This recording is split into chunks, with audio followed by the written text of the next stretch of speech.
I guess I'll do the roasting. Randy said, do you want Ricky to introduce you, or would you like to have more time left for you to talk?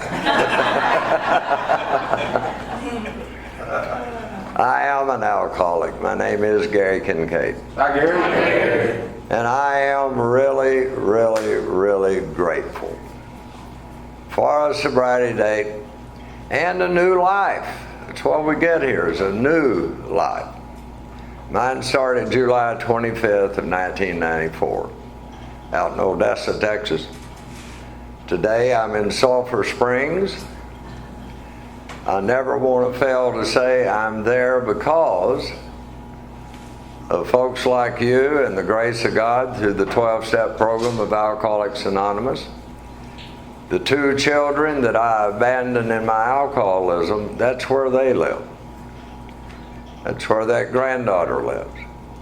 And because of you folks in this program, they want me as part of their life. And that'll be a little bit of what we talk about tonight. I want to make 2 points to begin with. Now, y'all, and I so love being able to be with y'all.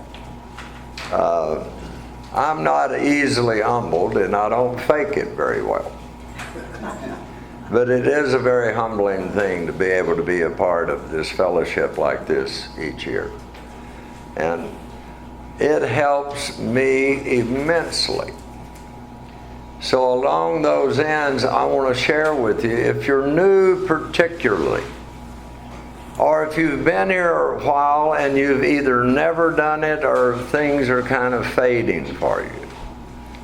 It's been my experience that the very best big book study or step study is get 2 or 3 other people, meet in your living room once a week, and together just open the book at the blank page and start going through it.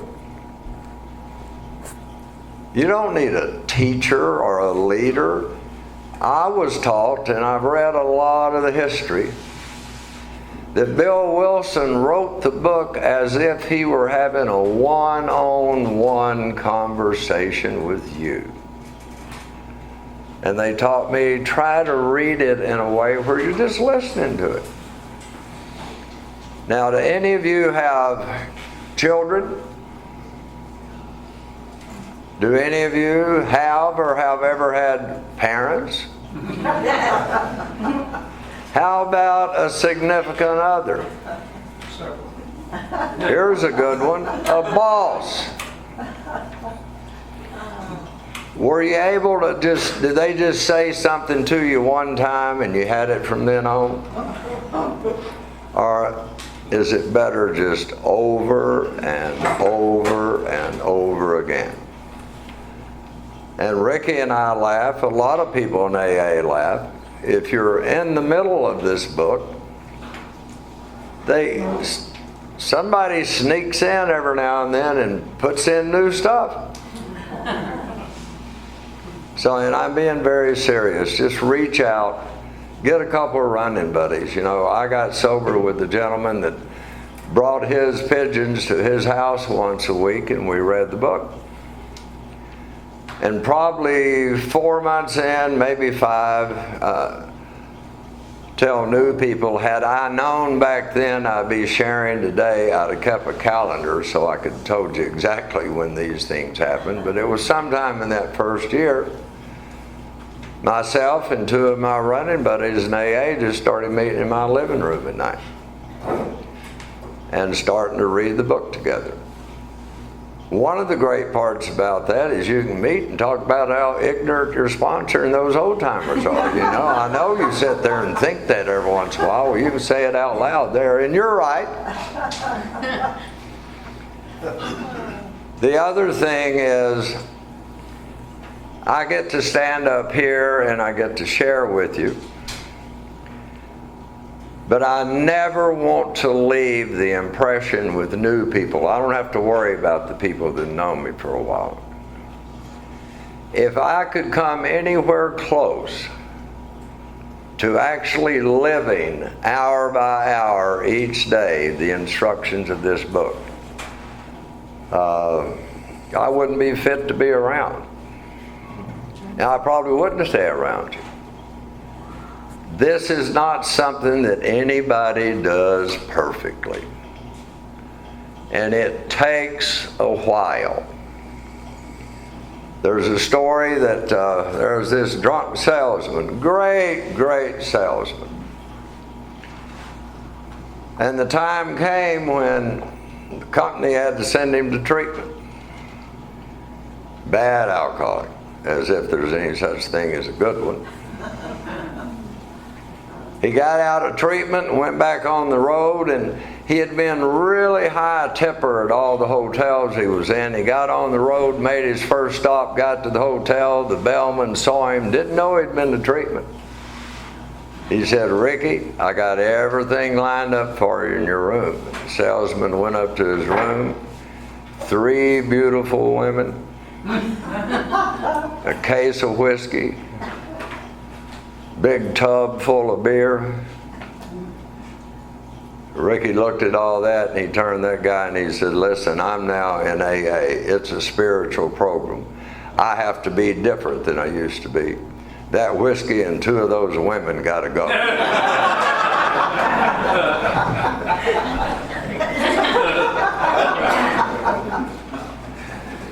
It takes a while. I believe I was 2 years sober before I found out that a lot of people buy their sweet and low. They don't take it from the cafe or the coffee shop they're at. I don't know how long I've been doing stuff like that. There are things today, and I want to assure you that age has nothing to do with it, okay? There are things today that I no longer can do that was just second nature to me my first year, my second year, my third year, my fourth year. This program, any spiritual walk, but this program, think about how we come in here. Think about how you came in here, okay? Pretty quickly, I hope you discover that alcohol had little to do with my defects of character. I carried a big bag of garbage. And I'm not talking about the events that amends had to be made for. I'm talking about my ideas and my beliefs and my thinking. And that doesn't just change in a twinkling of the eye. It takes repetition. Anybody in here ever been drunk? More than once? Did you ever find, boy, that went without saying. I found out I never could get drunk in August and have it do me any good in November. I had to do it all over again. And it's the same way with this program of recovery. There's not a point that I ever reached where I could say, okay, that's it, I got it.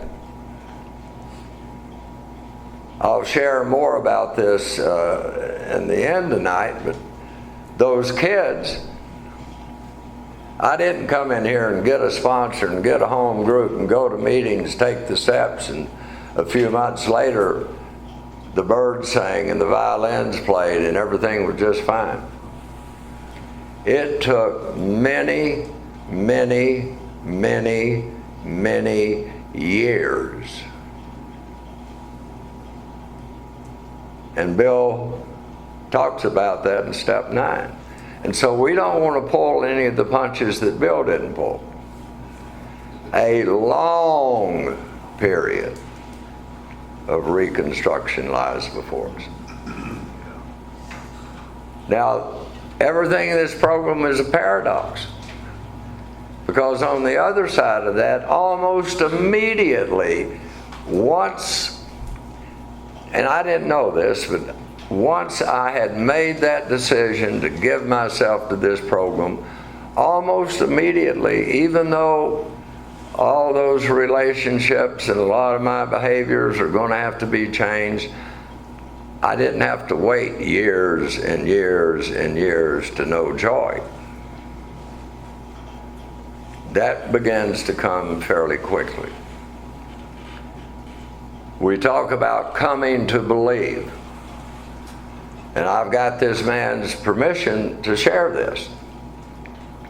And by the way, when you are sharing in a meeting, they told me, tell my story, not someone else's. I can't come into a meeting and say, my husband's drunk again, or my son's done this, because they might be walking in the door 6 months later. I had to learn how to say someone I love very deeply has this going on in their life and it's about to kill me. That breaking of anonymity outside the rooms includes family members and other folks. In here, give your full name. That's what Dr. Bob said. It's kind of hard to, got trouble in Jacksonville to say, well, I'm going to look up Ricky R. Now, I know he wouldn't believe this, but there's liable to be 2 of them in Jacksonville. Who knows?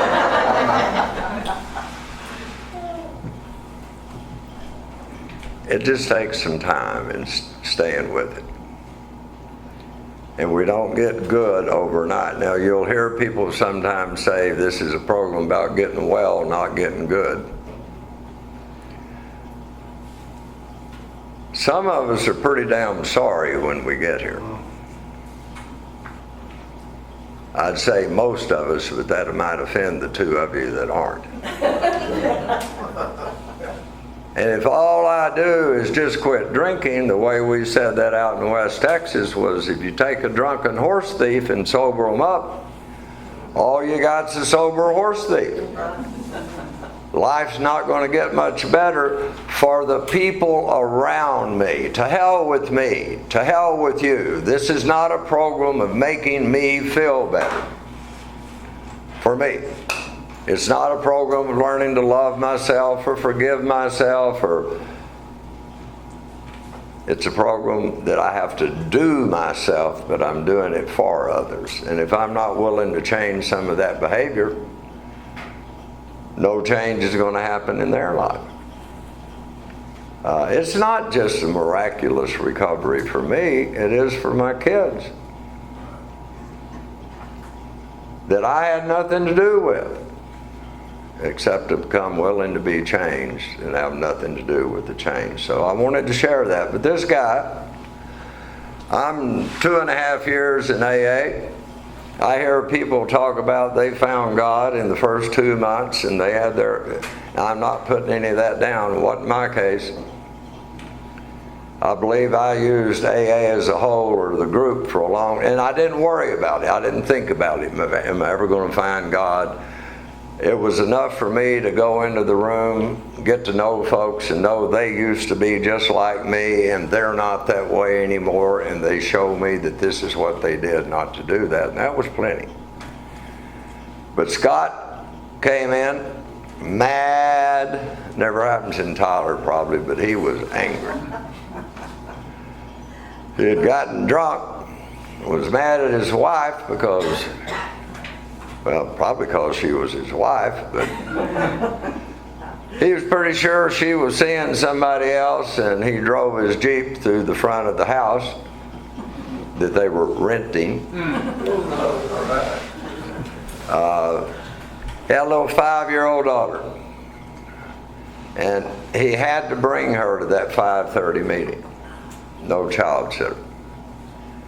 And when he'd walk in, you could see her trying to rip her hand out of his hand. She wanted to be with anybody but her dad. And Odessa was small enough that they knew some people in the room, and she'd jerk away from him and run and go sit in somebody's lap. I had Scott 2 or 3 times tell me what I could do with myself that is it's impossible to do, but he kept suggesting it. I've had him hang up on me. Then about an hour later he'd call back and say, okay, what do I need to do? We don't care if you get angry. You're not going to hurt a sponsor's feelings by hurting their feelings. If you are, you might suggest that both they and you find another sponsor. But I was in there at Scott had been coming about 5 months. One day I happened to watch him. That little girl was almost skipping coming through the door holding his hand, and I looked across the room in the middle of the meeting. She was sound asleep with her arm around her daddy's neck. And I came to believe, seeing what happens to you. This weekend in Mississippi, I ran across a couple of people. The first one, Todd and I were talking with, how long you been sober? Only 4 months. I sat her down and said, you dropped that word only. Try saying, I've been kept sober 4 months. It's not only. That's a long, long, long, long, long time between drinks for an alcoholic. We know that in here. They don't know it out there. And they never will. Don't ever put your story down. I will meet people at these conferences and they'll say, oh, what a wonderful story. You know, I've never really had any trouble in my life. I'd say, you're an alcoholic?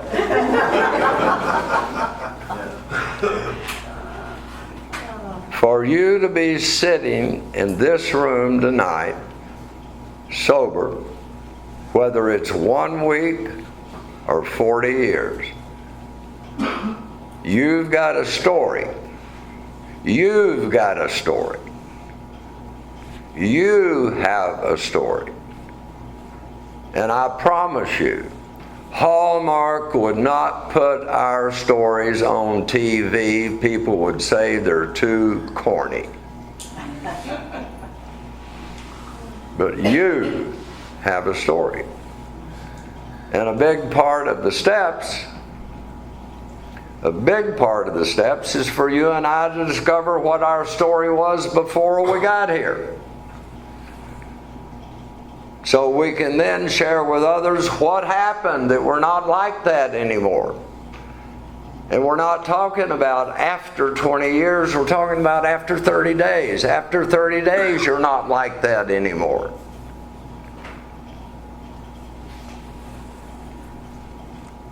And when that starts to become something that you think about it for a moment, you say, I cannot believe. I'm absolutely amazed. We'll say it all the time. I am more amazed today than I've ever been in my sobriety that I'm an alcoholic that's not drinking and that has a life that I love. And who knows that I didn't have anything to do with it. Most of the time. Every once in a while I'll start thinking, I did all this. Because none of us do this perfectly. It's amazing. So don't ever put your story down. Alcoholism kills people. And the bad news is, it might not kill you. And you have to live with it another month, another year, another decade. So, we get to do the first part of the steps, find out what we were like, 1 through 7. For me, it's only then that I can say, my God Almighty, after doing 4 and 5 and 6 and 7, that's what I'm turning over to the care of God, is that mess that was me before I got to y'all. And there's no way for it to ever get straightened out. It can't happen. It's impossible. Why in the hell would my children, who were 19 by then, ever want a guy like me to be their father? Can't happen. Except through the grace of God, through a program called Alcoholics Anonymous. And once I realize that, whether it's a week or a month or 3 years, then I'm going to want to. I'm going to try to. I'm going to hope with God's help that I can carry that same message of hope to a still suffering alcoholic. If it's the best news I've ever had in my life, why wouldn't I want Ricky to have it? And oh, by the way, those children aren't a still suffering alcoholic. But something has apprehended me. Something has found me in this program. And I want to try to practice that something in all my relationships with other people, be they alcoholic or non-alcoholic. It's about that simple. This is a very simple, pragmatic program. So practice these principles in all our affairs. In the beginning, it may be that whiskey and 2 of you girls got to go. We're not going to do it perfectly. But we're going to stay with it, because what happens in here, for me again, I know the steps. I believe I mentioned this in week 3. Someone says, what step are you on? And I say, I'm not on any of them. By now, hopefully they are a part of my life. They're working on me instead of me working them. I'm not a guy that's ever said, I'm going to use the steps to work on my lust or my anger or my relationship with my dad. For me, that's spiritual arrogance, as if I can take this and use it in a way that I've got in mind with a specific outcome to happen. What I find is I just surrender to these steps and let them work on me, because whatever area of my life they touch needs to be touched. I don't get to pick out what I think. I'm looking for something to be fixed so people will like me better or think better about me, or I can make more money. I think that's part of the spirit of relieve me of these defects of character. Take all of me, the good and the bad. I don't know which is which. So we come in here, and for a step study, I want to remind you that if you get in the book, there is prayer with each step. Prayer is new for us. Now, I know some of you saying, I've been praying my whole life. Prayer is new for us. Thy will, not mine, be done is new for me, at least. I'm pretty used to talking to God, to give Him ideas about exactly what needs to happen, and here's the timeline.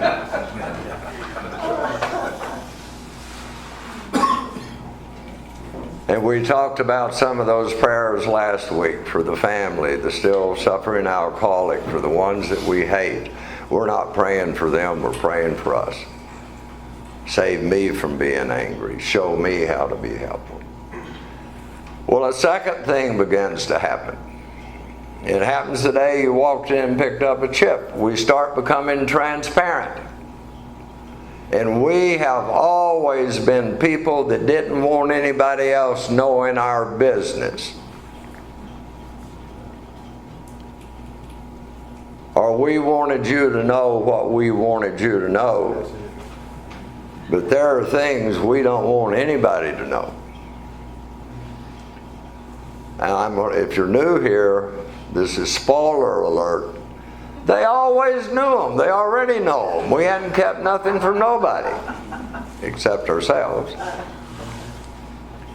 So we do inventory and we get a little more transparency. We talk to somebody about it, we get a little more transparency. You get a lot more transparency when you go sit down in front of somebody and make those amends, and you're saying words that you thought you would never say before.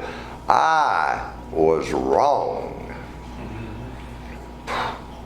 Still kind of scares me to think about it, because I still got to do it all the time. And the other thing is service to others. The steps give us prayer, transparency, and get out of your dang self and help others.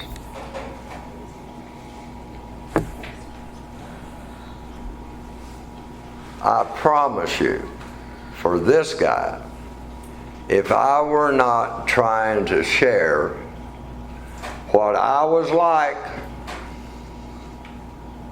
that I finally found out about when I did an inventory, that's what I was really like. What happened? How can we explain it? We can't, but we can tell you some exact, like Ricky says, there are some precise statements. On page 29 it says, what does it say, Ricky? Clear cut. Later on, clear cut directions are given.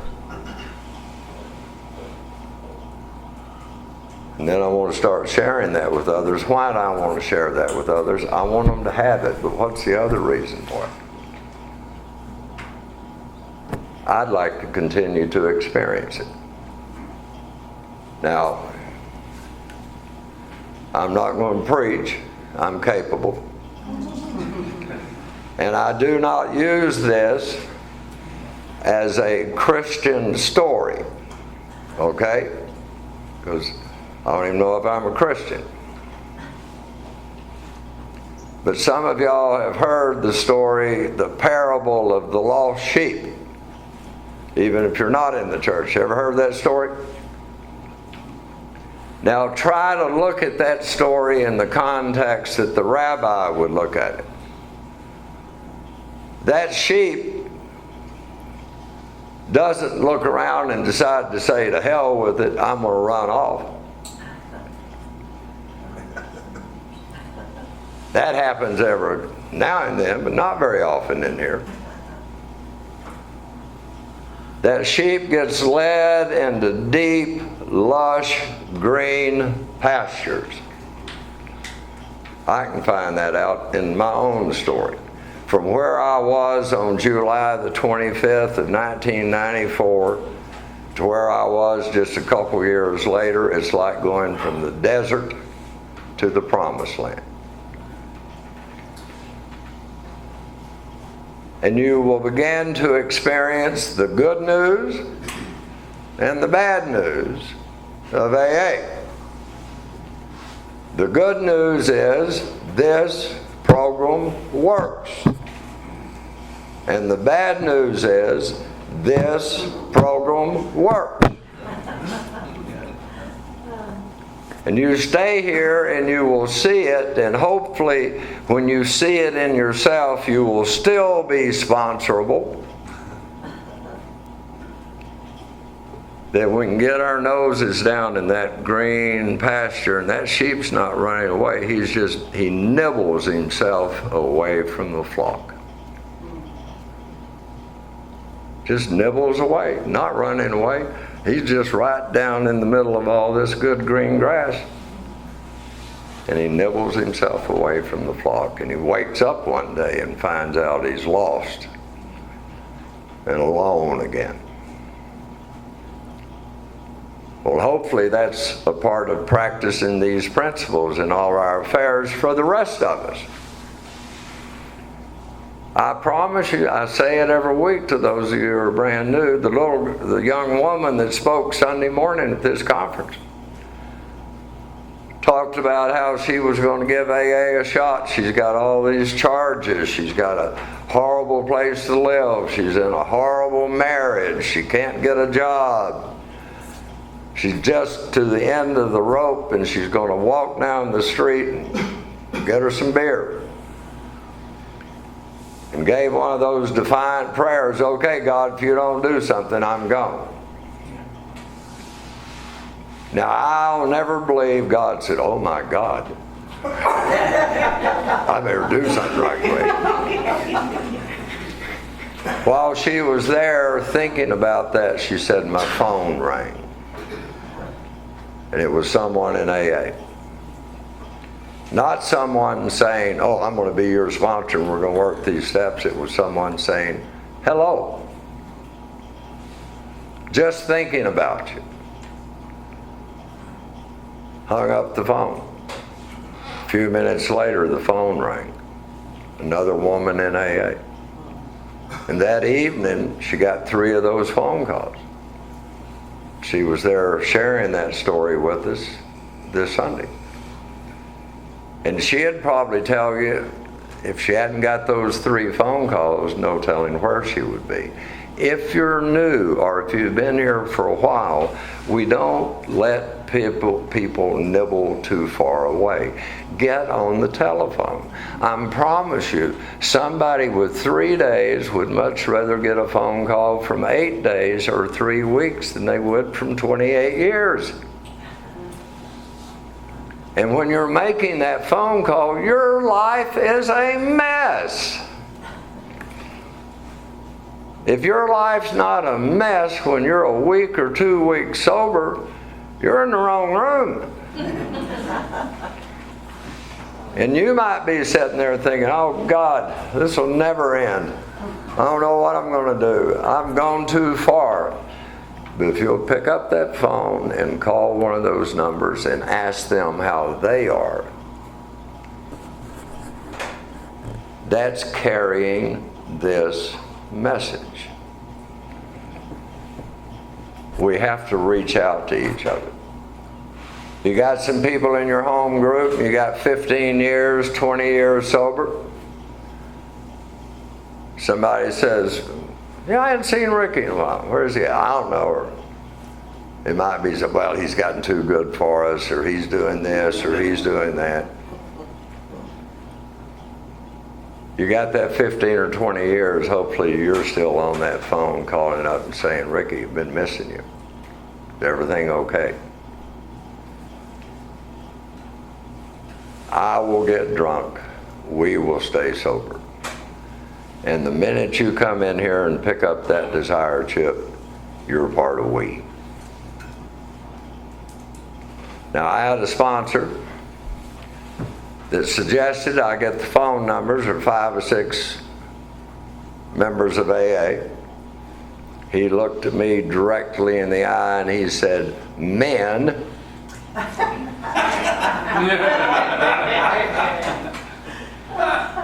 And call one of them every morning, first thing, before you leave the house.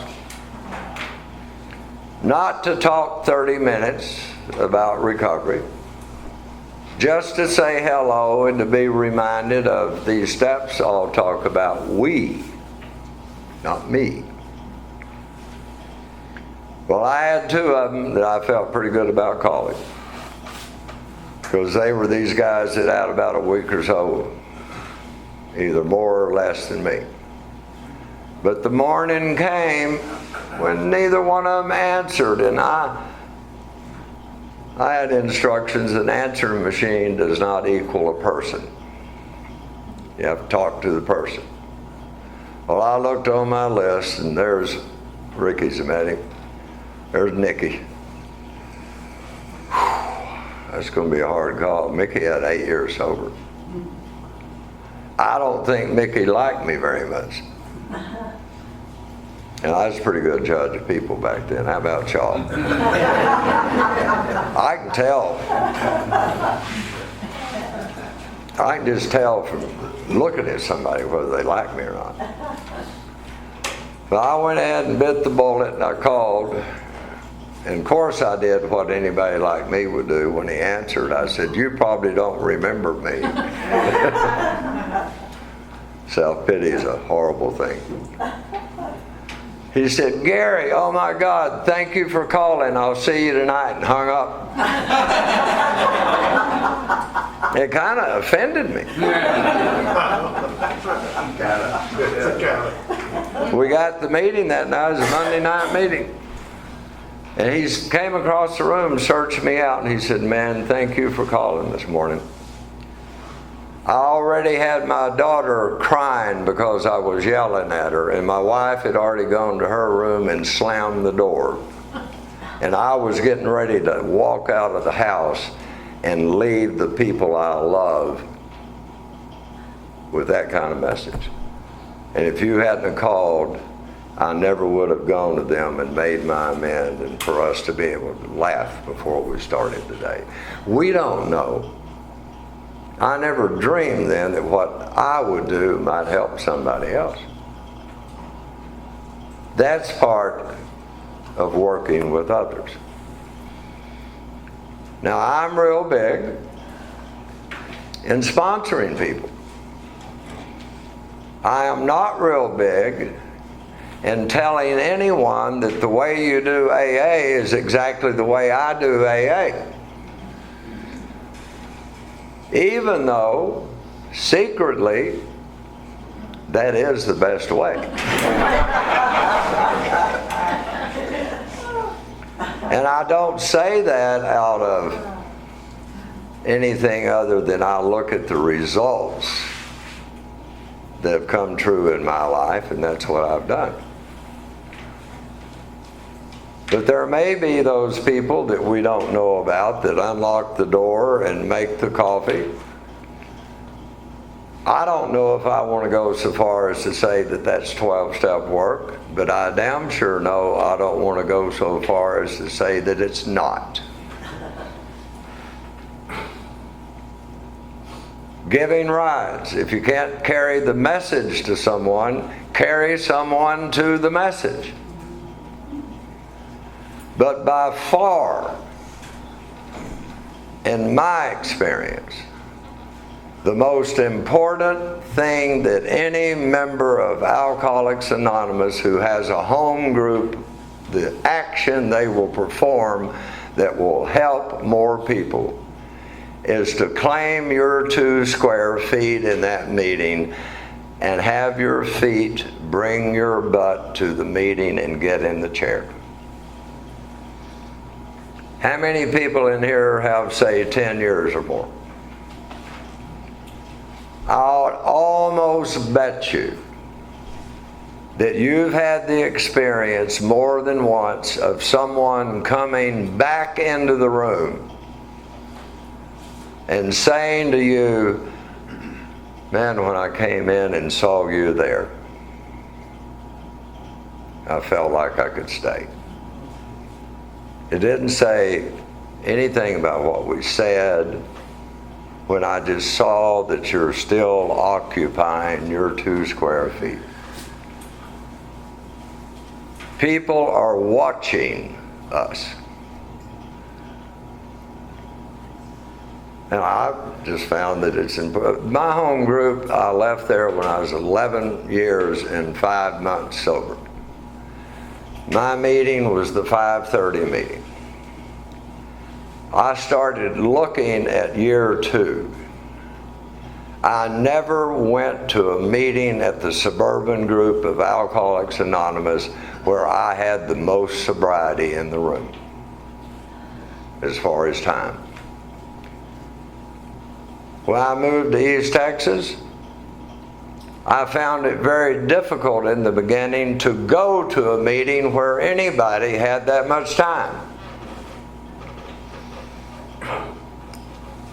And I've gone out and searched. I'd ask people, "Where are your old timers?" "Oh, they'll be here on their birthday night." And I met a bunch of them, and they just got in that deep grass, and they're just nibbling on out their weight. And I could be wrong, but most of the ones I've met, hell, after getting to know them, I want to buy them a bottle. They're not drinking, but they're pretty damn miserable. They're right back to all that judging and telling and blaming. They're all into the politics and all this kind of stuff. They're just miserable because they quit claiming their 2 square feet. Now we're staying with step 12. I had a good sponsor. real good sponsor. Had a good home group. I took these steps at the direction of another man the best I could. And some of y'all have heard this, but I've only got one story. At 11 months, something really amazing occurred in my life. A man asked me to be his sponsor. Immediately, two things came out of me. I went to my running buddies and said, I got me one. Big point of ego. Then I went to my sponsor and said, what in the hell did I do? A big point of fear. He said, do with them what I did with you. This guy's about 70 years old. Had moved to Odessa in the early 50s to chase the oil field. Was coming to the meetings because he had a paper to be signed. And by the way, I did, I believe, mention the first week. We only have two kinds of people in AA. We have convicted felons and we have unconvicted felons. So we don't care what brings you. Everybody that walks in that door needs a 12-step call. If they come in from parole or probation, they need a 12-step call. They come in from a treatment center, they need a 12-step call. They've been in a sober living house for a year, they need a 12-step call. None of those things are AA. I've been in an AA treatment. There's no such thing. It's an AA sober house. There's no such thing. Everybody that walks in the room needs a 12-step call. In my not so humble sometimes opinion.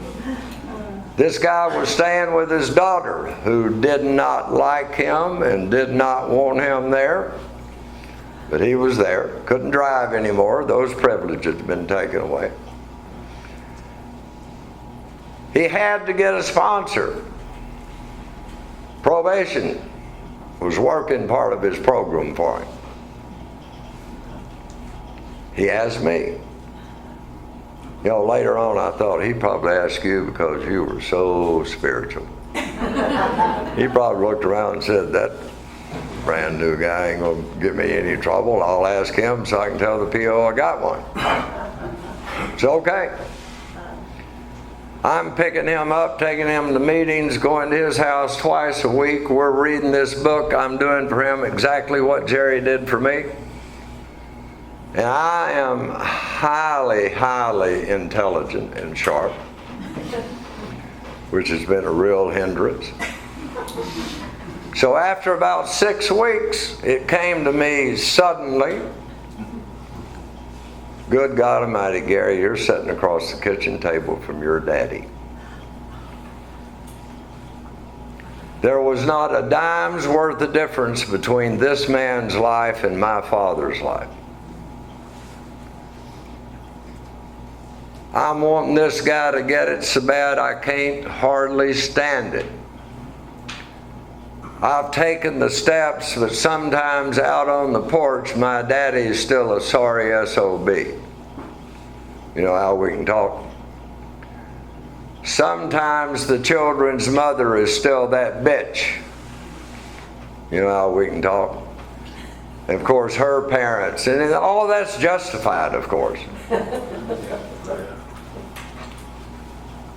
What you're going to find if you're like I am is that everybody on your list that you have deep hatred of and deep fear of, if you stay in this program, you're going to meet every one of those people in these rooms. And they're going to be people you're hugging and going out to eat with, and you're loving, and you're trying to help them get their lives better. And there's not a dime's worth of difference between them and that family member or that ex or that whomever that you can't stand. We just happened to be that night in the 4th step the fear inventory. And there's that line in the fear inventory, which is another good reason: take these steps out of the big book of Alcoholics Anonymous if you never have. Do away with handouts and treatment center things, and just try our program at least once. It says we are here in the fear inventory. We are here to play the role as He assigns it.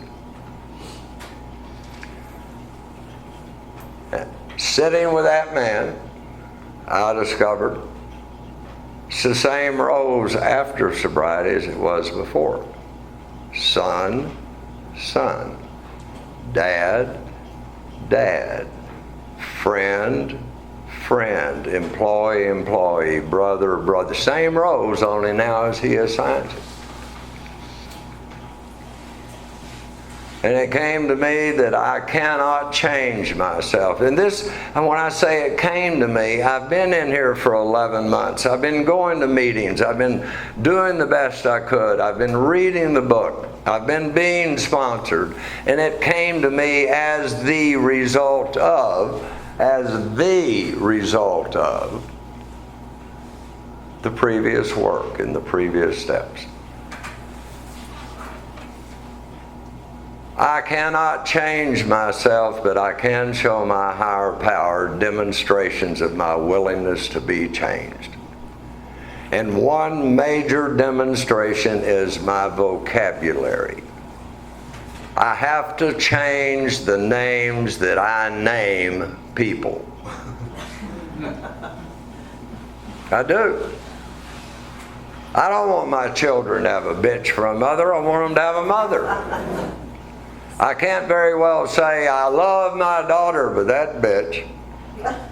I love my daughter, but her grandparents. I got to find a way to be made different. And I can't do that for myself. I can't make that a feeling. It comes, like everything in this program comes, as the result of actions we take. Actions. It came to me, those are not my children. I am their father. That's not my brother. I am his brother. That's not my job. I'm their employee. That's not my ex. That's the children's mother.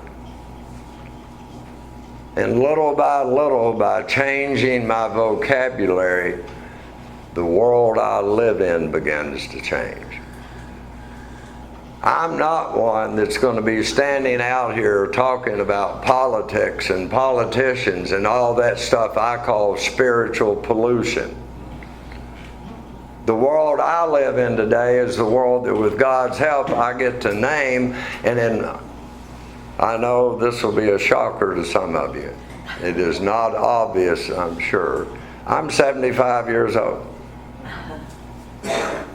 There's never been a time better in my life to be alive than there is right now. This is the best condition of the world that I've ever known in my life. I cannot fathom a better time to be alive in. It was hard with Daddy. I had to start calling him a still suffering alcoholic. And in the beginning, it's like they're pulling the words out with pliers. But you know, after about 5 or 6 months, he became Daddy. And I had a sponsor that thought, that's a pretty good idea. Let's add to it. They've got a way of doing that. And my daddy was in the nursing home. Angry. An alcoholic with no recovery. I didn't go very often because it didn't feel good. It wasn't pleasant. I'd walk in and say, get me out of here, you little, all you want's my stuff. I had all of his stuff. He may have been right. My sponsor said, I want you to try something. I went back the next time. I took a little towel, I took a razor, I took some lotion, I took some shaving cream. I walked in, he raised up and started calling me what he called me. I put that towel in that sink, got that towel hot, had to almost fight him to put it on his face and to shave him that first time. After about 3 times, I'd walk in the room, Daddy would go.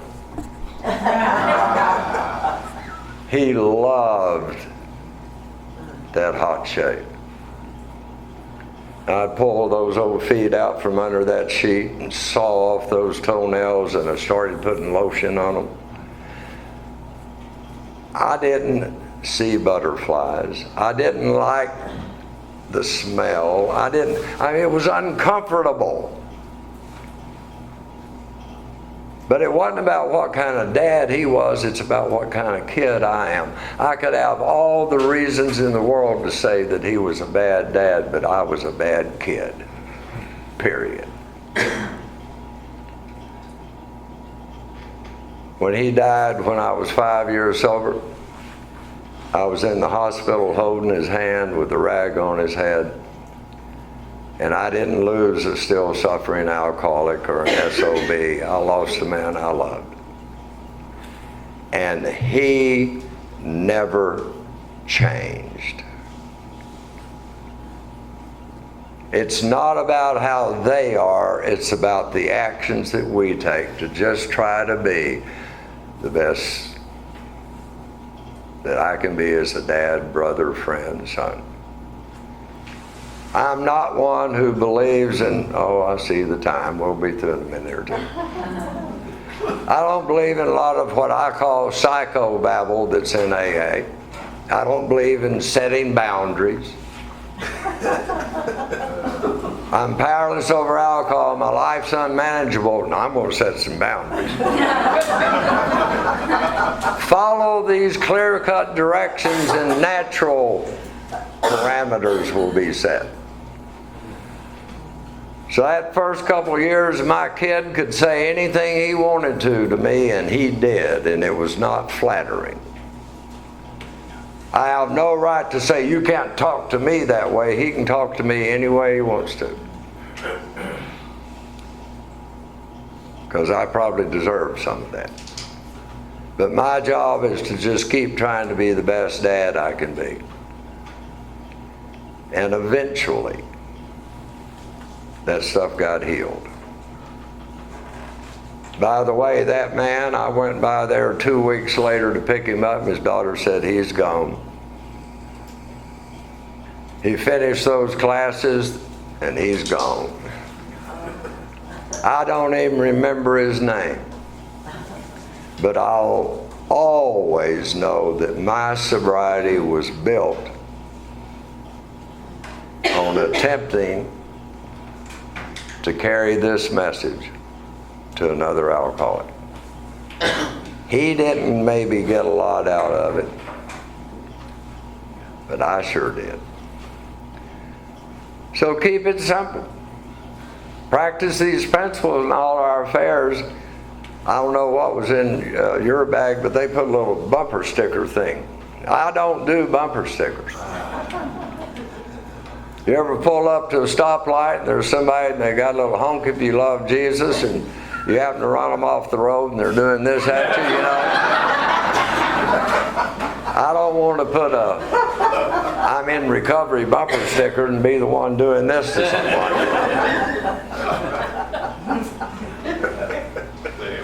To try and just accept that tolerance and love really is our new. You know, that's our code. To grow in understanding and effectiveness.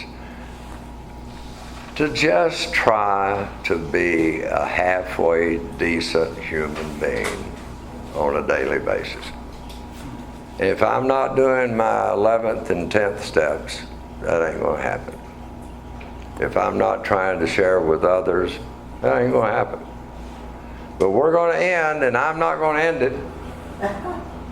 I'm going to let Dr. Bob end it again. Y'all got the best AA talk ever given hanging right here on the wall. I highly suggest you read it every now and then.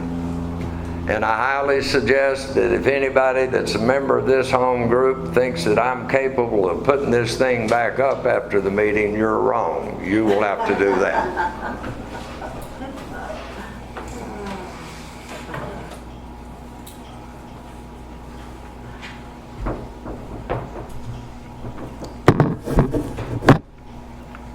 Dr. Bob is dying of cancer. It's 1950. He's 15 years sober. They asked him to speak at the first International AA Conference. By the way, the next one is in Vancouver, Canada, 2025. Be there. If you happen to have a felony conviction, start now talking to the Canadian consulate in Dallas, and you'll find you can go. Now wait till the week before registration and just carry a resentment. Dr. Bob's farewell talk. My good friends in AA and of AA, I get a big thrill out of looking over a vast sea of faces like this with the feeling that possibly some small thing I did a number of years ago played an infinitely small part in making this meeting possible. I also get quite a thrill when I think we all had the same problem. We all did the same things. We all get the same results in proportion to our zeal and enthusiasm and stick-to-itiveness. If you will pardon the injection of a personal note at this time, let me say that I've been in bed 5 of the last 7 months.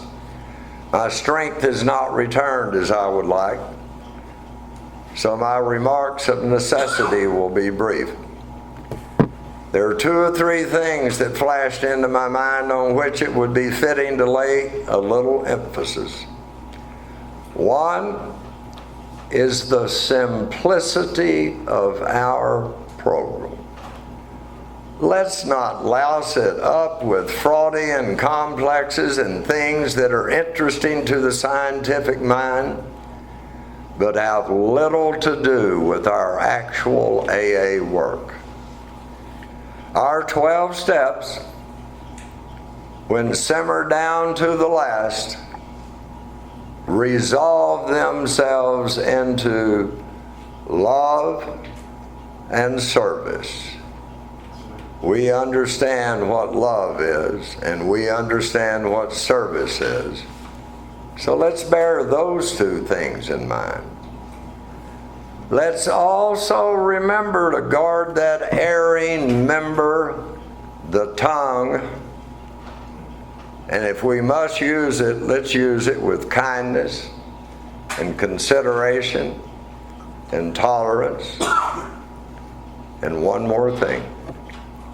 None of us would be here today if somebody hadn't taken time to explain things to us.